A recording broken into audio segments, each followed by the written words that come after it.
Welcome to the Sixth Pillar Podcast, brought to you by Techne Innovations. I'm podcast director Missy Morris. Your host, Chief Neil Gang, has asked two friends and colleagues in the wellness and leadership fields to have a candid conversation about life, law enforcement, and making the most of each while staying mentally and physically healthy. Let me introduce today's guests. Chad Michael Bruckner is a performance coach, motivational speaker, and published author from Allentown, Pennsylvania. Chad served 13 years in law enforcement. Prior to police work, he served 8 years in the U.S. Army Infantry. He's developed training programs in wellness, leadership, and resiliency, and publicly speaks on these issues. Chad holds a master's degree in digital forensics and a bachelor's degree in criminal justice. He's married to the love of his life, Kristen, a first-grade teacher, and they have 3 children. Chief Gang's second guest is Thomas Rizzo. Thomas Rizzo is currently in his 23rd year in law enforcement and a captain in New Jersey. He's had a decorated career with many citations, awards, commendations, and recognition at several levels, including West Point. He was invited to return as an instructor and later decided to build his own platform based upon the tenets of transformational leadership philosophies, team unit creations, real resiliency, wellness, work-life balance, and empathetic foundations. Publishing a book in late 2021, which reached the #1 Amazon's bestseller list.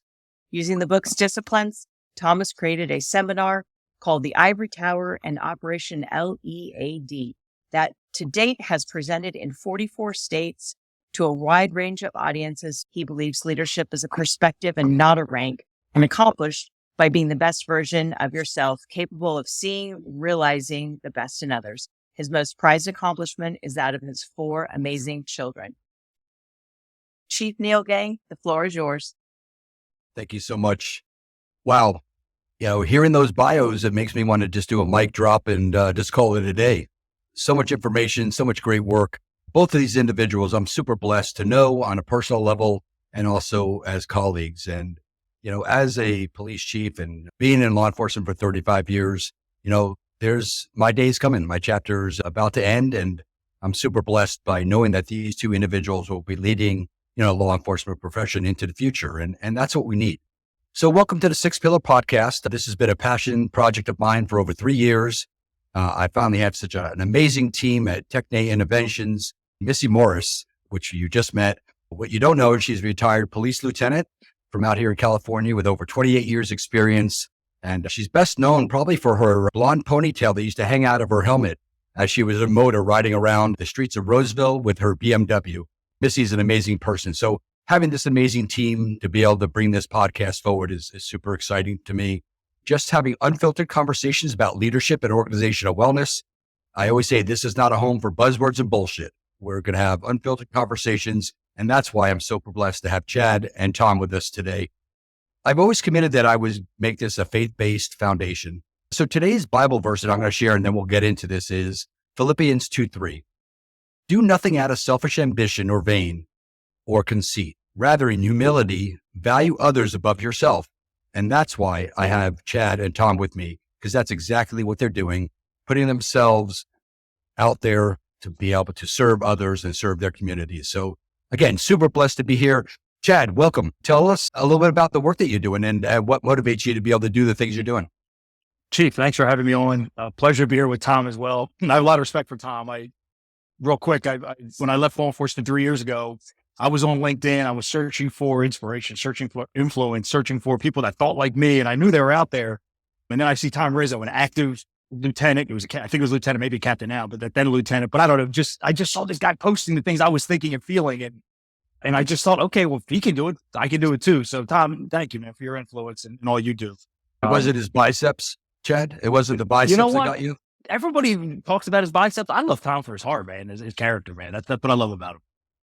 No, but Chief, I appreciate it. My journey's I feel like it's been really long, but I feel like whose hasn't been long. So 21 years of government service, public service, growing up. It really started when I was growing up and having the experiences in my childhood and the parents I've had and the faith examples I had. And we had a lot of obstacles, a lot of challenges growing up, but there was also a lot of love. And I write about this, that we grew up low income and there were some critical incidents that happened. But one I love that I just told this recently, I wrote about this, is Christmas time is really important in our family. Growing up, we bake Christmas cookies and My mom told me this story only a couple of years ago, so that's why it's still in my heart. But she would tell this story. We didn't have any money to buy the ingredients, and she'd be out fishing through change through the car seat, through the back of the car seat, so we can go buy the ingredients to make Christmas cookies. Inside, we're singing Johnny Mathis and the Carpenters, and we're making cookies. We didn't realize that the money was that bad. My mom was that buffer. She was that barrier. She was that protector, and she met us where we're at and still gave us this great life. So all through my life, I just had these examples. You don't have to have a lot. You don't have to be a lot. You don't have to know a lot. You just have to care a heck of a lot. And those examples are all through with me. So when I went in the military and police, I carried that with me and just started to experience life, good and bad and left and right and up and down. And what I realized is we just need more people to care. We need more people to care greatly. You don't have to have the fancy titles or the take-home car or have the biggest network. You just have to care. And if you care, that's all that matters. But we live in a society where people that care aren't propped up as much as people that don't care. So I think this is a great mechanism that you have, Chief, to really prop up people that care and amplify their voices. Thank you so much. And just our interactions has been amazing. I've learned a lot from you, and, iron sharpens iron. And when we spend time together, we really get some things accomplished. I have this sheet in front of me, and it talks a little bit about Chad pours his energy and heart into his clients. And if you don't know, Chad is available as a performance coach. Chad challenges me to think deeper and hard-hitting questions. Just everything that Chad's doing is really impacting our first responders. If you don't know, Chad has also authored a book, The Holy Trinity of Successful and Healthy Police Organizations. He's also a co-host of the Breaking Badge podcast. So Chad, thanks for being here today. And we'll get a little bit more into your work in a little bit. I'm going to turn it over to Tom. And again, just an amazing person, great interactions. We met also on LinkedIn, and Tom and I have had a great relationship, and we share a lot of concerns with each other. We have great conversations. I had the opportunity to speak up in New Jersey last year at the FBI NA. And, I come off stage and there's this, good looking guy comes up to me and just with all this energy and introduces himself. And it was Tom. And we sat there for a little while and we were like kindred spirits. This is my brother. I'm from New Jersey as well. And that's where Tom was a captain. Tom has also written a book, Kamikaze, which Missy brought up earlier on today. And what we don't know is we got a little celebrity on our hands. Tom has recently been seen on On Patrol Live. So Tom, when you go back, tell the boys and Dan Abrams, I said hello, and to continue to bring you on because you're a great asset to that show. So I'm going to turn it over to Tom. Tell us a little bit about what you're doing, Tom, and what motivates you to do the things you're doing. It's funny. You give the accolades out as being, the floor is yours being a chief. And I say it's the opposite for me. You're the anomaly as a chief. I think if we had more chiefs like you, maybe we wouldn't have some of the problems that we have. And I say to Chad, we've spoken wide, look at the amazing platform and the amazing work he's doing. And what I throw out there is, I wonder why he's not active anymore. Oh, that's right. It must be because how dangerous the job is. It must be because, all the stuff that he dealt with while he was doing the dangers of policing. Nope. And I say, this is what kills me. There should be more chiefs like you, and there should be officers like Chad still working. Right? See, we don't do that because, again, we fall for this false narrative. So I'm nothing special. All I found was the famous Patton quote, lead me, follow me, or get out of my way. I'm begging, and I yell from the mountaintops, whether it makes friends or foes, let's just act as if the core element of what we do on a day-to-day basis, not law enforcement, is protecting and serving what? People. So why don't we just choose for a moment, I know this is advanced physics, to hone in and polish our people skills. And then maybe, just maybe, we won't experience such division, polarity, and strife and consequence, out with the public that we serve. Like I said, there's nothing special about me, my friend. And the reason why the energy comes out is because I'm a firm believer in being contagious. We certainly have no problem bouncing toxicity and insecurity off each other. So why not bounce a little positivity and see what comes back to us? Great words, Tom, and I appreciate the accolades as well. And really my idea was to create a platform for the future leaders and people like you and Chad to be able to talk about these things and, to create a platform where it's not just about vomiting trauma all over our listeners, but what are we doing? What are we doing with positivity? What are we doing with leadership? And are we leading with our heart, right? That's what's really important. Today is super blessed for me to have you both on. And this leadership roundtable, basically, that we're having today was super impactful. It was really something that I wanted for my first show. That's what this is today. So Super excited about that. So tell me a little bit about what your thoughts are, Chad, on the correlation of good leadership and the impact of the culture of wellness in their organizations.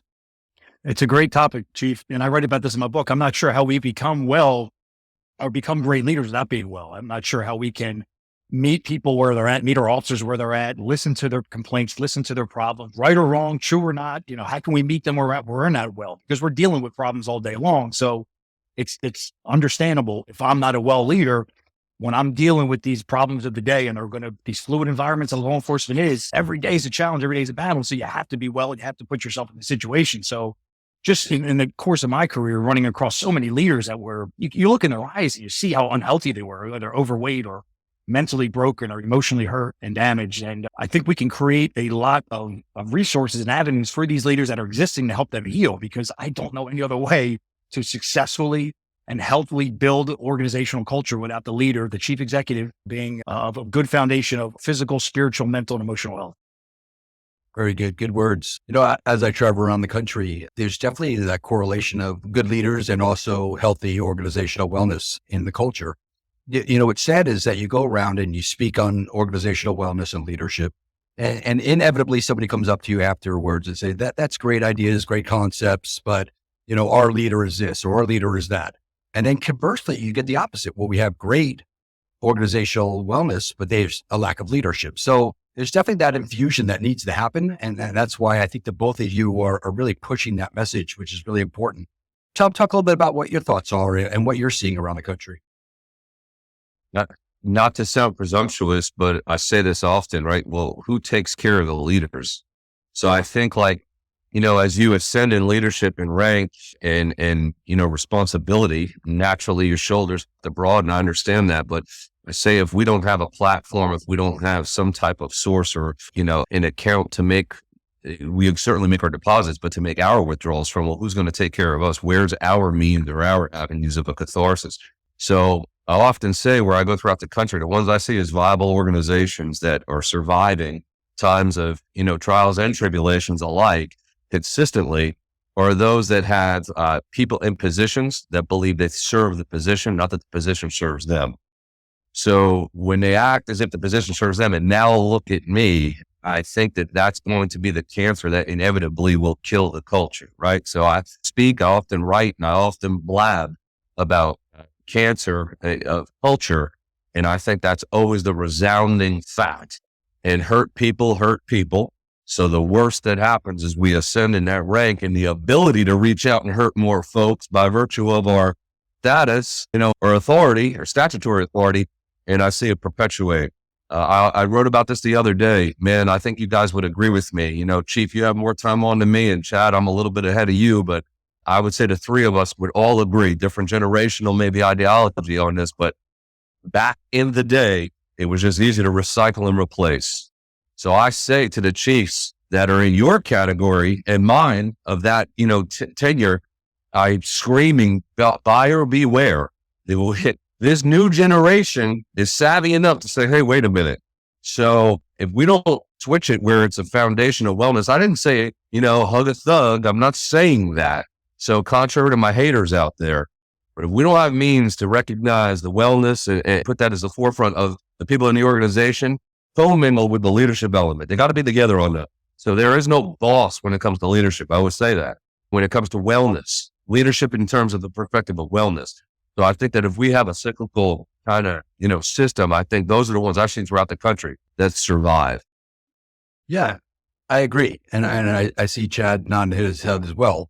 I think we're all on the same page, but what seems to me is, though, going around the country is that we're the minority, and that's the problem, right? And certainly everybody wants to talk about the Gen Zs and maybe how challenging they are, but really they just want to be cared for, and they want leaders that care about them. They want to know that their work matters, right? They want to know that they're being valued, and they want to know that they have a psychologically safe environment, that they can raise their hand and say, hey, I need help. And they're not going to be chastised or sent to some rubber gun squad. And I know you guys understand rubber gun squad because that's like an East Coast term, right? So, but that's really important.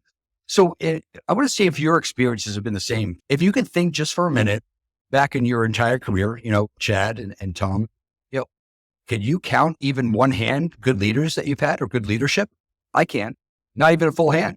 And that's a big concern for me as we move forward, because what this profession needs now, if we're going to move forward, stop with all the bullshit with the reimagining police and reimaging police. We need leaders and we need leadership. So what are your thoughts on that, Chad? Oh, I'm sorry, Tom, go ahead. I was just going to say before Chad speaks, leaders, I think to put you on point, Chief, I've seen a ton of good leaders. What I've seen overwhelmingly is they don't rise to rank, because that's not what we want. That's not what the system calls for. So I think the biggest question you should be asking with the utmost respect is, no. How many true leaders, great leaders have you seen that got the positions? That's the problem. Well, because what does the system call for? I always call this, are there true metrics for leadership, or are they mass tricks? You tell me, because look around the country, look to your right and to your left, to your up and to your down. And the folks with the stars, bars, patches, and pins, I got to tell you, I don't think they could leak sardines out of cans. If they could, then why do we have the problems that we have? I'll bounce it back to you. I'm not going to call out by names, but we have these prestigious academies, right? We all shake hands at the conferences, sir. But I'm going to ask you, then how did we land here? What, because of what's happening out there? Okay. All right. No, I agree with you. It's an internal problem, and we're focusing on the raw things to make this profession get to where it needs to go. Chad, what's your thoughts? Whew, this is a great topic, guys. I wanted to jump in 1,000 times, but I wanted to learn from you guys. I think this is top hit it on the head, man. This is a much bigger problem. And I've seen this in the last 3 years. My private investigation firm, we do background investigations for local government. We screen police chiefs, police officers, town managers, borough managers, finance directors. I have access with elected folks every day. My purview has just been expanded, and I just see the corruption that has spanned all which way. And actually it's helped me create much empathy for a lot of chiefs, because I look into their eyes and I see the challenges they have. They're working for narcissistic elected officials or mayors, or they have some toxic conditions. I'm not to say this to excuse them. I'm just saying it to argue to Tom's point. I think it's much bigger and it's going to be much harder. I still have a lot of hope with it. But what we really have to attack is, and really bring the light onto the issue is, and Tom hit it on the best, what are the metrics? What are we doing? Let's be very, very honest. My former agency I just was at promoted the first female lieutenant, promoted new sergeants. They weren't the best of the group. There'll be no development for these people. I know they won't develop. And in 5 years, they're going to have to replace their replacement. I know they're not going to develop their replacement. I work there. I know how that goes. So nobody can blow any smoke up my butt. And this is one little agency in a whole America, which I think we all agree is happening everywhere. So this is the issue. What are we trying to do? If we want to be honest and say, we don't want the best to be promoted. We don't want change. We want soldiers that will just take orders and do it. That's great. Then we need to say that out loud. Say that out loud. But if we don't want to say that out loud because we're uncomfortable, we say, well, we do want the best. Then we're going to have to start having some real conversations on what the best looks like. Because I can tell you what, not everyone is the best, and not everyone's a superstar. Not everyone's a leader. And I'm sad to say that. And everybody can be developed, but we have to rally behind the leaders, the virtuous people with values. Maybe they slipped and fell. They experienced some heartache and trauma. They learned a lot along the way. And now they bring people into their circle. They lift people up with them. That's leadership. Anything else is called supervision. And you can't be a supervisor and a leader. It's impossible to be both. So you have to make a decision. We need supervisors, sergeants, corporals. We need them. But if you're going to go above that, you got to be a leader. You have to transcend. And if you're doing what everyone else around you is doing, I hate to tell you, you're not a leader. You're like everybody else, a supervisor. Very good, Chad. Tom, what are your thoughts on Chad's perspective? Well, again, it's no secret. We chatted prior, right? So it's the same thing. Like I said, again, I'm putting it out there. Chiefs, if you reach certain levels in an organization and you have enough acronyms and enough certificates, you could just bounce around town, right? You know it, I know it. I understand, why can't we just have this honest conversation? And again, and that qualifies you over me, right? Qualifies you over Chad, me over Chad, right? And here we go, and we play this game. When again, the people oftentimes, let's talk about just local levels, that are elected by 14 votes that have no business and have ever had a background in policing will then get to recommend and appoint the next leader of an organization. You didn't seek any type of input of anyone in the field as to the path that he or she may have traveled that would then go ahead and qualify them to lead an entire organization. But then me, you, the Chads, the Jims, the James will scratch our heads and say, how the hell do we still have this problem? I don't understand it. I don't know it. And worse yet, and then we throw the line level into the fire when they get a scrape or a boo-boo that's caught on camera, and we say, how could they? How dare they? When I turn around and I say, how dare you? How dare you put those titles and those acronyms at your name? You led them down that path, but you're too much of a coward to admit it. Don't let me interrupt golf outing, though. Yeah, well, the golf outing is really important. I don't know if you know that there's a secret handshake and you get your membership card to the golf course, right? Yeah, I get it. But you know what often I laugh at, though, sir, is there's never a shortage of conferences, banquets, and galas that administrations throughout the country seem to miss, is there? But yeah, you're going to tell me you don't have the resources to put in a viable wellness program in your department. No, I understand you. You lose my respect and hello when you behave that way. Can I take this a step further? Because I'm feeling the energy, and I actually was thinking about this today, piggybacking on this, and I was trying to figure out, knowing I'm coming on the show and I'm doing my own writing, I'm working on something right now, and just trying to figure out what we're talking about. How did we get here, and how do we get out of it? Like, I think we all have good ideas how to get out of it, but to understand why the challenge of not being able to get out of it, you have to go back even further. How did we get here? And I really believe we are in a spiritual dilemma. I really believe it. We're in a spiritual battle, and I'll tell you why. If a leader out there is listening to this, and you've ever made a choice that goes against what you feel in your gut, and you can't bring yourself to look yourself in the mirror because of it, that's a spiritual dilemma. That's a moral dilemma. That's not a best practices dilemma. That's deeper than that. You knew what the right thing to do was, and you did the opposite. So I call you to action. You can't fix in the past, but you going forward, you can speak the truth. You can know the truth. You might pay a price for it like I did. But if you love the profession and you see what's going around you and you don't speak up for it, you're part of the problem. And that's uncomfortable to hear. And it's hard for me to say because I love cops and I love police. But this goes to police, to the officer, the sergeant, to anybody. We have to speak up more, even if we risk our own life, our own career. I know that stinks, and I know nobody wants to hear that. And we've been a bad economy and inflation, but this is the way it is. I lost $100,000 a year to leave and do this and advocate for this. And I did it because I care so darn much. It can be done. And there's hard journeys to this, but it doesn't have to be the most impossible thing. We can come together. We can fix this, but we got to speak the hardest truths. And the truth is, what do we want? Like Tom said, what do we actually want? No, I think that's great. And that's what this platform is about, right? It is calling out the truth, right? We said unfiltered conversations, no buzzwords and bullshit. Let's just talk about the truth. And I know, and I've had conversations with Tom offline about how that's affected his career, and where he should be right now because of maybe being opinionated, maybe a little bit differently than somebody else, or having an opinion, period. Right. And that's a major problem because I sit across from this gentleman and this guy should be leading an organization, but can't get there because of politics and some other things we probably don't want to talk about here. But Tom, talk a little bit about that. I always say this, and I said this to you respectfully, forget me.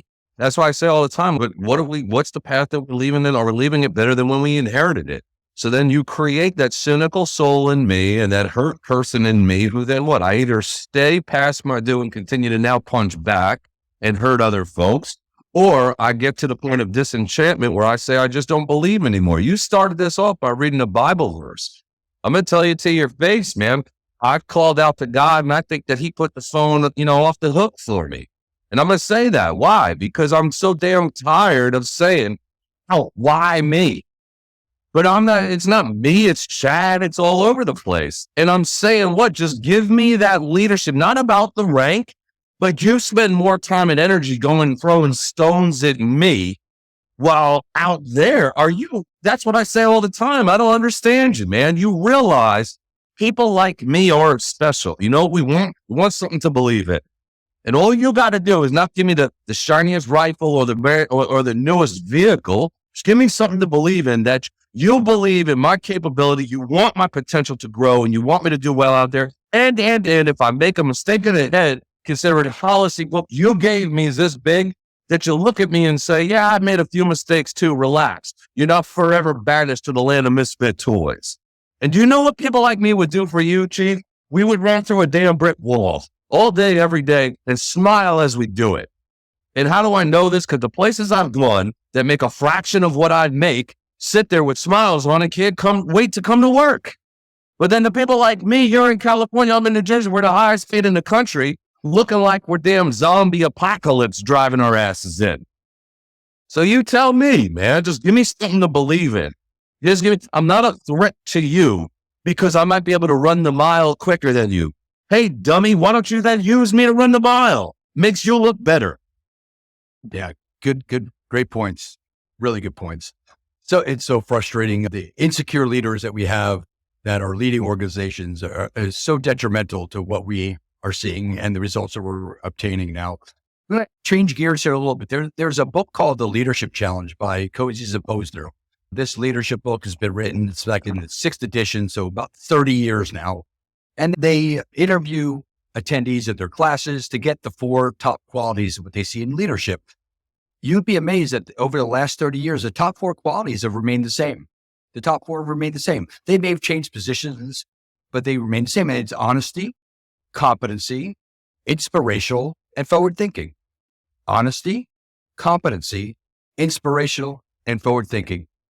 Think about the people that they want to call themselves leaders in the organizations we've worked for and all the things that they're lacking. And this is not even a law enforcement book. This is just a leadership book in general.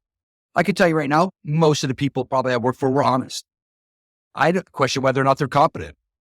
I certainly didn't think they were inspirational, and I question whether or not they were forward thinking. Well, give me your experience with that, Chad. Yeah, Chief, I think it's good. I want to just real quick piggyback on Tom. I want to lift him up for 30 seconds because I actually think about him a lot, and I should text him when I think about him. Because this might sound a little creepy, but I've been thinking so much about my journey in 3 years and leaving, and I sometimes wish I could have found a way to stick it out. I wrote about this in my book that I tried to find a path forward to do that, and I couldn't. And I think at Tom, sticking it out for as long as he has, continuing to train, tour the country. I hear it in his voice, the passion, the pain, all of that, the service, the care. And I just want to say, Tom, man, I got a lot of respect for you. Keep it going, man. So your path is going to show itself when it's meant to show itself. You care too much. You have too much to offer. You have too much influence to share with the world and the community. I'm a big fan of you, man. Chief, some of my experiences have been, mine's interesting. I'm from the military, and I just want to talk about this briefly. It juxtaposes the cultures, although the cultures are similar in many, many ways. The military is a very merit-based, at least when I was in, a very merit-based system. So generally the best of the best got promoted. I got promoted to sergeant at 20. I couldn't even drink yet. Somebody recognized my potential and they put you through a pipeline and you almost don't recognize it yourself. And it's a very powerful process. But that's what you need. When law enforcement, I come at it, it's the opposite. It blew me away. I said, wait a second, we go off seniority? What if that person's not good for their job? Well, it doesn't matter. They've been here 12 years. And you only been here 1. Well, I don't understand. Okay. So you sit there and you give them the time off. And that's just one example. And we've all seen this generationally, culturally over time, what has happened with this mindset. It's just created bad leaders. So in my experience, Chief, I actually ran into many dishonest leaders, and I only worked at one agency, so I can only, my purview is small, but I did catch leaders in lies, and that furthered my confusion of what is going on. Then they're already incompetent to begin with. They weren't influential. So me wanting to leave law enforcement, unlike Tom, who is Brazilian and sticking this thing out, I looked around and I said, I don't know if I can stick here and make it, because it just was that kind of culture. And I think that's where we have to really harbor on. Those 4 tenets, I think, are really important if we can start to really help leaders. None of that stuff matters. The bullet points, the resume, all the certifications, your network that everyone tells you're amazing. If you don't have those 4 things, why are we having a conversation that you want to get the next position? You need those 4 things first. I think it's a great point. Yeah. Tom, your thoughts? So I think you got to redefine. I think honesty and genuine are 2 different words. I think that we've been painted, as you guys can attest to, we don't have a love affair with cops. Come on, let's be fair. But the way that the narrative is that we plant evidence on people every day, we go out and kill people when they shouldn't have been killed, all that garbage. I think the overwhelming majority of police officers, forget leaders, are honest, because I think the overwhelming majority of people are honest. Okay. I'm not talking about, hey, come on, Chief, you took the last, cake cup and I needed a cup of coffee today. And you say, I don't remember if I did. I'm not talking about that. What I'm saying is genuine though. And I think being genuine would go a hell of a long way with the troops in the rank and file. I give myself as an example. If they would have told me that I'm spinning my wheels and wasting my time applying for the position to lead my organization, I wouldn't have liked it. But I would have at least said, thank you. You would have saved me the last straw that broke the camel's back of an almost 20-year marriage when I looked and told my then wife and my children, this is all going to be worth it, and let me put this time and energy into this process. You see, there's a difference between being honest and being genuine. So I would say if we focused on being genuine, albeit it might hurt people's feelings, they may not like what you tell them, but you're being genuine, I think that would do a hell of a lot for our leadership elements. The other one I would argue is competency, because I am him. What do I mean? I'll put myself against anybody when it comes to the facets of doing the job and competency. But my God, you know this, man. You got 35 to my 23. That shit goes by quick. I was in a marked car the other day and I couldn't figure out. I thought I was going into a Star Wars movie, and all the young bucks are laughing at me because they know it's time to check in. If I'm out there, I'll do the job. But these young bucks, I felt I was in a DeLorean. I didn't know which way it was up. So you can look at me and I guess qualify me as incompetent at that glimpse, right? But it's like, so the competency, I think, is a handsome and a beautiful trait of a leader, to turn around and say, hey, young buck, can you show me how to work this damn thing? Doesn't make me incompetent. I'm just saying this is not what I do every day, but I think you're incredible if you can navigate all this stuff. I'm going to tell you that for a fact. Now let me show you how to walk and talk. I'll do that. But you're showing me your competency and my lack thereof in this one particular facet. I think we put too much pressure on ourselves and misdefine both those words, honesty and competency. Very good. I appreciate that perspective, but that was very well said and stated. Now, let me ask you both a question. Now, we've talked about some of the problems here, and we talked about problems in the leadership of some of the organizations, or the people that are leading, maybe not the leadership of. If we were to, the three of us starting this roundtable, we're going to select a new police chief for an organization. Someone hired us. We're consultants, the three of us. What are the metrics we're going to look for, and how are we going to determine those? Have you thought about that at all? Because I think that the people that are listening and our listeners that want to be future leaders, future police chiefs, executives, would really benefit from hearing from the two of you, because you have great perspectives on what is needed to lead this profession forward. So I'll go to you, Chad. One thing I wrote about this in my book, because I really appreciate this question, because I think it's really important we identify these metrics. And I think for me is, and I just ran into a chief and we talked about this recently, is family. If we're having a conversation about family and you're not asking me about my family, you don't want to talk about your family, that's a suspicious flag to me. And that's happened to me with some leaders that I run into. So I don't want to get into that. I don't want to talk about that. Or I don't want to, oh, I just had a baby. Oh, it's great. Congratulations. Those are flags to me, because at the essence, like Tom said earlier, this is a people business. So if we're going to interview candidates and we spend some time talking about family or friends or where you grew up at, that's a good thing. And I've seen too many business-oriented chiefs, candidates, business-oriented leaders that want to get down to brass tacks. That's great. But how you are as a person is going to be how you are as a leader. So let's find out what kind of person you are. And I think we have to focus on the character of an individual, not just their reputation. Absolutely. Tom, emotional intelligence plays this as well. And what process is checking someone's emotional intelligence? Nothing, right? There's no process for that typically. I think there's some people trying to be innovative and look at that now, but that's where we really need to go. And I think what you talked about, right? The people skills and the relationship issues. Those are what we need to see. Tom, have you thought about that? If I was going to hire you and we were going to consult today and pick a next police chief, what would that process look like to you? For me, it's all about vulnerability. Vulnerability is the combination of how we get courage, not bravery. No matter how cliche it sounds, right? It takes a brave man or woman to do the job of a police officer. I don't care. People could throw stones at me. That takes bravery. Courage and vulnerability is what it takes to lead an organization. So what I would say is, I would love to hear somebody, and you'll be able to pick up right away if it's a genuine answer or not. Tell me about a relationship that you've built, and tell me about a relationship that you've broken. And I think if you saw a man or a woman be able to take their shirt off and show you what's all happening on the inside, again, it's not because of me and what I openly share about. I'm not saying everybody should be out on social media and LinkedIn and doing all this and sharing their stories. The purpose of doing that is to show other people, here's Chad. He's a stranger to me. We didn't know each other. And he's sitting there saying that he looks up to me. Why? Because I'm sitting outright saying, yeah, listen, this is who I am and this is what I've done, but yet I'm still showing up. And I think that if we had leaders to show that, you're going to have a very accurate gauge of how to predict how they move forward. You know this better than anybody, Chief, because you're somebody that Chad threw that shade at me. Well, I'm saying I never had the courage, not because of I didn't have the courage to persevere through. I missed my deployment to go to Iraq, 550 days. I should have probably met Chad there. My CEO let me go home and see my mother off to the next generation, or wherever she may be. I don't have his resume. You as a chief, I'm telling you right now, I look up to the type of leadership style you have. You just said, no, you're no bullshit. Well, okay, now you're speaking my vibe. I think that you'd have an accurate gauge of predictability as to how people are going to deal with relationships. You know damn well you're only going to be as good as the relationships that you know how to build.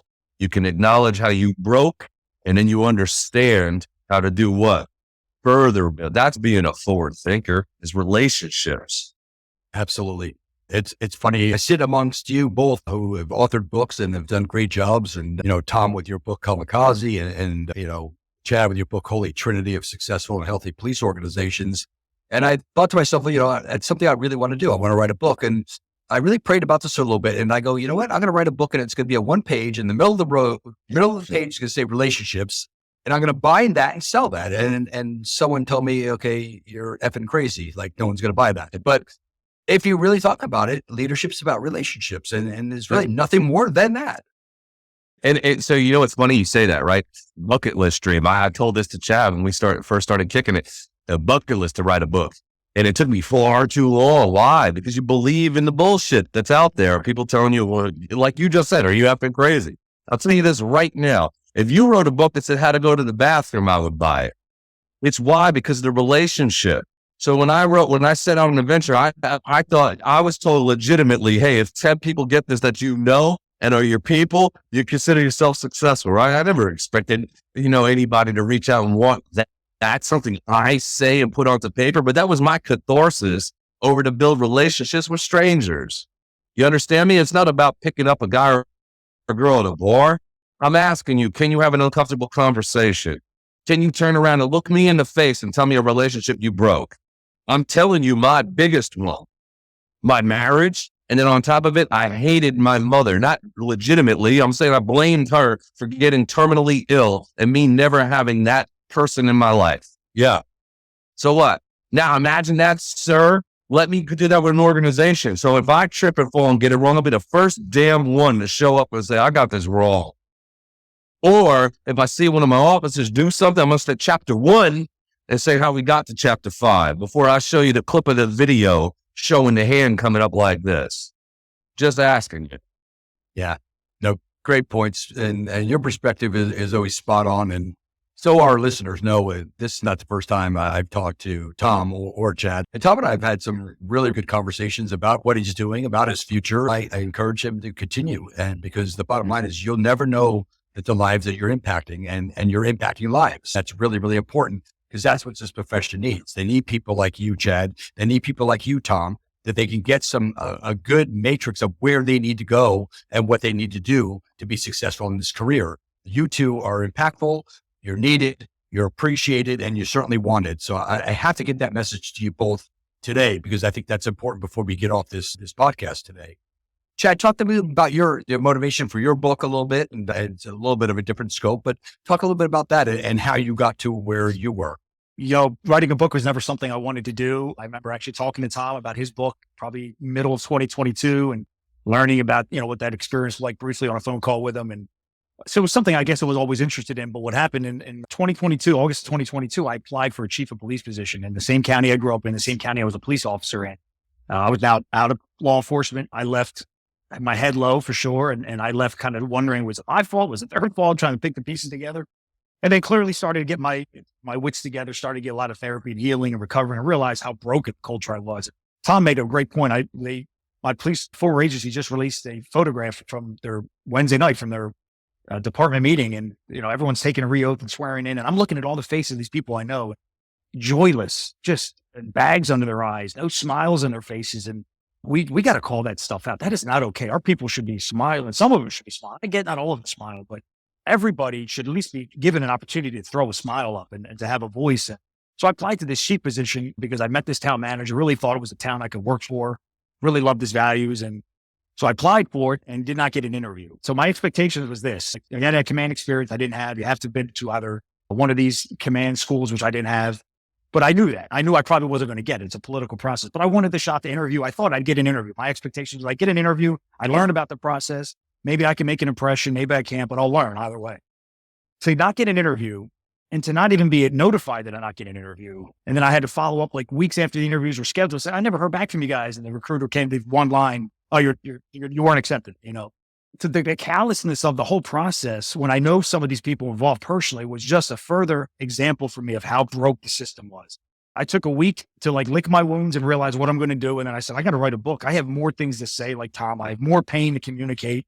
Just to sit here and not be given opportunities when I think I could do a really, really great job in a place that I grew up in and know that community really well was not okay for me. And it tore my heart open, to be honest. So early 2023, I committed myself for 4 months. I did pretty much nothing else. I woke up at 4 a.m., wouldn't stop until I was dog tired. And I did this in 4 months, wrote this book and had tons of conversation with people. And it was really the crux of it was we need to change our cultures. We need to change how we select leaders. And I put a little bit in the book of what I can think of Tom's suggestion about tell me the time you broke somebody. If you can't tell a story when you broke somebody, then you're not being genuine. You're not being honest. We've all broken somebody. Maybe we didn't physically break them, but we broke their heart. We said something unkind. Maybe we didn't even know it at the time, but it got back to us later.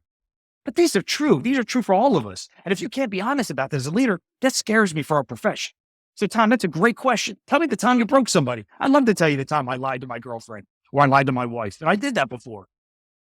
And I watched her face when she was emotional crying. I said, man, I don't want to lie to her and do that to her. That's not good. And I can tell somebody that's not good to do that because I don't want to do that. So if you can't bring ourselves to these situations as a leadership in an interview process, I think it's great, Tom. I think that's what we should be doing. So what that led me here to Chief is write this book and continue. I pretty much said for all of 2024, I'm going to advocate and do on this journey as I've been doing. If nothing changes or needle doesn't move or whatever, at the end of 2024, I have to move on for my own mental health and sanity. So I'll move on and probably take a job somewhere and do something else and really add value to wherever I'm at. But for this year, I got 1 year left to help make it better. And we got to do it because there's so many good ones out there. But you see some of these videos every time a young cop gets in trouble and he gets fired and vilified. When the cop gets in trouble and there's an international or a national incident, it's all over the news, and you see one person arrested or fired, and it's the cop in the incident, the 23-year-old rookie who's probably half broke because he has bad leaders. How come that chief's not being investigated, or his captain, or his sergeant? How come they're not being brought up on charges? Yeah, exactly. We have to have direct correlations. Who was that officer's supervisor? Great, let's interview him. Who is your sports line supervisor? We will go all the way up the chain. Chief, what are you doing for this rookie officer? And you better have some answers. And I don't want to hear, well, it's not my responsibility. It's all your responsibility. Every single bit of it is yours. Absolutely. Sorry, get a little fired up here, Chief. Yes. No, you did well. You did well. Yeah. All good, Chad. Let me know if you get that job. Let me know if you need an assistant. Bro, maybe we're meant to join forces and tear something up together, man. I don't know. There are people with big hearts out there, and we got to find them because they're out there. We got to find them. We got to help them amplify those voices, not feel shame for the fact that they care so much in a culture where it's not cool to care. It's freaking cool to care. It's sexy to care. And if you don't think it's sexy to care, get out and go do something like fill ice cream cones or drive a trash truck. This is a profession. You got to care and you got to believe it. You got to love it. You got to influence and inspire everybody around you, including the community. That's how we prevent crime. We inspire the community, the people we live in. They will commit less crimes when they care about us as officers, when they know us, when we're meeting them in the community, when we're doing events, when we're lifting them up on speeches and we can fire them up. That's a good way to prevent crime, isn't it? Building relationships, like you said. Man, it feels like we're in a locker room where we're about to go take the field right now. I'm ready to go. Tom's ready to go do some 500-pound deadlifts right now, right, Tom? You're ready to roll. So, Chad, nothing but Pilates now, man. Nothing but Pilates. All right, listen, the joints hurt. Great stuff, Chad and Tom. So, as we're getting close to the end here, I know, Tom, you're doing some great work in the Ivory Tower. You got so many classes coming up in the future here, where you talk about officer wellness, and you and I have talked about some of your content of the work you're doing. So great stuff. What I'd like to hear is, what does the future hold for you, Tom? What are your future aspirations? What are you going to be bringing forward? And just give you an opportunity to kind of talk a little bit about, your future and what you're looking to do. Yeah, well, I guess two roads, right? So professionally, I made the hard decision. It wasn't ever about a goal and an aspiration because of a different, pin, but I did set out on a venture. I participated in the selection process for chief of police. I was in new chief orientation in the class in March of 2022. The powers that be did not select me. And again, it definitely did probably the biggest challenge of my professional career as far as broken my spirit. But I made that tough decision in terms of in New Jersey, I want to finish out what I started to set out to do, finish my career, meaning, a full career in terms of pension and tenure. And as far as teaching, I had the goal. I wanted to hit all 50 states. When I started out on this journey, so I'm damn close. I'm nervous because the first time professionally or personally going to the state of California, I think that there's plenty of assassins out here in New Jersey. So I'm kind of intimidated about these California folks, but I'm going to be out there soon. What I'm proud to say that I changed and I transitioned with my classes is now I opened up the class. I twisted a little bit of the content to make it applicable. It was always applicable to all ranks, but now I make it applicable and open to civilian staff, military. And the coolest part is that I openly offer for people to come to bring their spouses and their significant others or even adolescent age children. So I did that already now a few times, and holy cow, you talk about feeling like you made an impact. To watch a father and a son rejoin, to watch a husband and a wife reconnect. It maybe, just maybe, it's already the same message that they've been communicating, but they hear it from a foreign voice, then hey, maybe I'm on to something. So the conference circuit, yes, it was a dream come true. I still don't know how I got the opportunity to be a guest host on a television show, for On Patrol Live. So like I said, maybe you'll see me again there. That's one of those little hints. So we'll see what's what with that. I never imagined be doing something like that, but I don't know, man. For the first time in my life, I openly share with you gentlemen that I'm going into situations now with zero expectations. I'm not a religious man, but I am a faithful man. And I feel like maybe, just maybe, finally some of the, my true DNA will come back and restore itself in terms of what I genuinely believe and what I set out to do. Here I am, friends with two guys that I have no business being friends with, that see something in me. So maybe, just maybe, I stopped and put those depression demons away, where I started to believe that death's got to be easy because life is hard. And I went down that dark path. I openly share how I lost very close friends at 14 to suicide, 2 of them on the same day. I lost a work colleague, suicide by cop by his own department. So yeah, I've lost the things that I cherish most. And this is going to be this year to formalize those things. But yeah, I guess I'm going to give it one more shot at believing in myself in hopes to get other people to believe in themselves. Very good. And inspirational as well. And here's the thing. Time and location, so if you're ever looking for an opportunity, you reach out, you have a friend here who has some connections and also has his finger on the pulse. And there's a lot of places that would be blessed to have you as their police chief. So I'm here for you, and you make sure that we keep in touch after this, and we'll find a place for you. I appreciate the words that you believe in yourself, right? Because we have to believe in ourselves before we can ever expect the people to believe in us. So really important. Chad, talk a little about what you have coming up and what your plans are for the future. Yeah. So I want to hit I want to do more speaking events this year. I spoke at a conference in Hershey last year, at the Pennsylvania Parks and Recs conference. I spoke at that last year, March of 2023. About 15 minutes left in my presentation, my PowerPoint goes out. I'm teaching Lead the Way. It's a program I put together, transforming supervisors into leaders, how you become from the basic supervisor to what we talked about today. How do you become that? So it's kind of introductory, and my PowerPoint went out, 15 minutes left. It's the first time I'm speaking at a conference, so it hasn't been a year yet, so it's fairly new at it. And I just decided to riff for 15 minutes. And I opened it up by saying, I didn't know what to say, but I wasn't panicking. I was like almost embracing this opportunity. I'm almost glad this went down. And I said, anybody ever had a finger put in your chest? And everybody's looking at me like, there's a couple hundred people in the audience. What? I said, a finger. Anybody ever have a finger put in your chest? And I saw a couple head nods. How does that make you feel? Then a couple murmurs went, not good. I said, yeah, it doesn't feel good, does it? And I just went for 15 minutes to the point where people were like clapping at the end. A guy comes up to me and he looks like Santa Claus. He was in his late 60s, white beard, white hair, jolly old guy. But he's got tears in his eyes and he's about inches from me. And I don't get nervous or anything like that. But man, even that made me uncomfortable. I had my eyes bug-eyed a little bit, but I see his eyes. So I immediately just got emotional. I said, can I give you a hug? And I reach in and I hug him and we just rub, and I'm rubbing his back for 15 seconds. I feel his tears on my shirt from rubbing his back.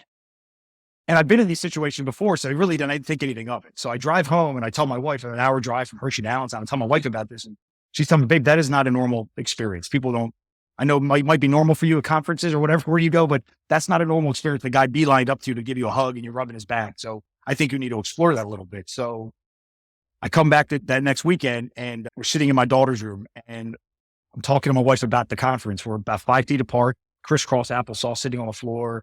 And we're in our daughter's room and none of my kids are home at the time. So why we're in our daughter's room, I don't remember. And she had her light on, her room light at the time too. And it's the middle of the day on a Saturday. We're talking about this conference and faith is really important. It's spirituality. And I said, man, I just wish Jesus would give you a sign because this is something that I already left law enforcement to start a private investigation firm that it's doing okay, but it's a challenge each day. And now you want me to further pivot and transition to something I've also done when I haven't even figured this one out, this first transition. So I just said, if Jesus gives me a sign and we're emotional talking, then I'll do it. I'll surrender and obey. But I have a family to think about. But just then her light, I started hearing an arc and it seared out and it popped real silent. It faded off and the light went from light to dark real slowly. Like it was an arc and then it slowly popped down. And I look at this light and I was just so overcome with emotion. I was so overcome with, I just said it, I spoke it and it happened. And I couldn't believe it happened. It was one of those, I didn't want to believe like I was making excuses for what I just saw. But then I looked at my wife and I see her face and she is less believing to me as far as just faith and not faith, dreaming and all that stuff. But I see her face with the tears coming down her cheek and she's looking up at the light bulb. And it was that face that I saw. Her face that I saw was, all right, I have to go. So I have to go. So yeah, I made that decision. Started a coaching company, speaking. That's when I decided to write the book was March 2023. So in 4 months, I wrote the book, created a website, and now I have to go and touch lives and impact people. I spoke in December at the Chamber of Commerce. Half the people were crying in the audience. They came up and gave me hugs. So somehow what I'm saying, I'm still figuring out it is resonating. And, that's why I want to do this show. I want to get in front of more people. I think we're in a very tough time in society. And if it, I don't work with a lot of police departments. I would like to do that. That's been something that's been a challenge to be able to get in and get in front of access to them. So I've been kind of focusing on civilians and lifting people up and touching them. So I think that's kind of where I'm going to give the cops, but also go do on a larger level, touch people's lives that somehow, some way, find a way to do it. It's service. Like we talked about this whole day, service related. I wrote a whole lot of planning about it, but I believe it's going to happen because I surrender myself to it. So it's not my plan anymore. Thank you. And thank you for sharing. As we close out this episode, super blessed to be able to share time with both of you, Chad and Tom. You both are amazing leaders and amazing people. And you're going to do some amazing things because I know you're not done yet. So right before we go, Tom, just tell people or our listeners where they can find you. So my website's very creative name. It's www.thomasrizzo.com. That's the easiest way. That's where all my information's at. I'm on LinkedIn. I'm on Instagram at Tom Rizzo 70, where I do a lot of different, videos and content like that. 70 because 70 Chevelle. That's my ride. That was my thing, my jam. So, but again, the pleasure's been all mine. I thank you. You both know how much respect I have for both of you, both as gentlemen over professionals. So your professional careers impress me, but your personal side is what drives me and blessed to call you guys friends. So thank you. Thank you, brother. And Chad, tell people, our listeners, where they can find you. Yeah, my website's motivatechange.com, motivate with a hyphen in the middle, change.com, motivate-change.com. And you can buy the book on the website. I'll send you a personal copy. I'll write something in it. My kids even got these little bracelets, actually wearing one, Resilience in Action. So we'll put them in there, some little bracelets and some water bottle stickers. We'll put in the package, send it out. My coaching services is on there, speaking, gift services, and how you get in contact with me. And just like Tom said, I really appreciate this opportunity. I think we move around this world as impact makers, and we sometimes struggle to find or see the other ones around us that are just like us. They might be right next to us. We're so focused on doing our job selflessly for others that if we just picked up our eyes a little bit, we would see, oh my God, I'm standing right next to Tom Rizzo or gang. These are guys just like me, and we're pushing the same direction. So I think it's great. Personally, I just try to call you friends. We need to find more to join the tribe, and we really start to put light into all this darkness. Blessed to call you brothers. I'll leave us with this. One person could change the world, right? Mother Teresa, Gandhi, Martin Luther King, they changed the entire world. These two gentlemen, Chad and Tom, are changing our profession. If you're listening today, you can change the culture of your organization. Reach out. There's resources for you. Reach out to Chad, reach out to Tom, reach out to myself. We'll be able to help you. And if there's anything that you need, reach out to us. And I'll say that Until next time, stay safe, healthy, and resilient. God bless. We extend our gratitude to Chief Neil Gang for his leading us through this exploration of wellness and leadership for our extraordinary first responders. This is Missy Morris signing off on behalf of Techne Innovations. Be safe, and we look forward to having you with us again on the 6th Pillar Monthly podcast.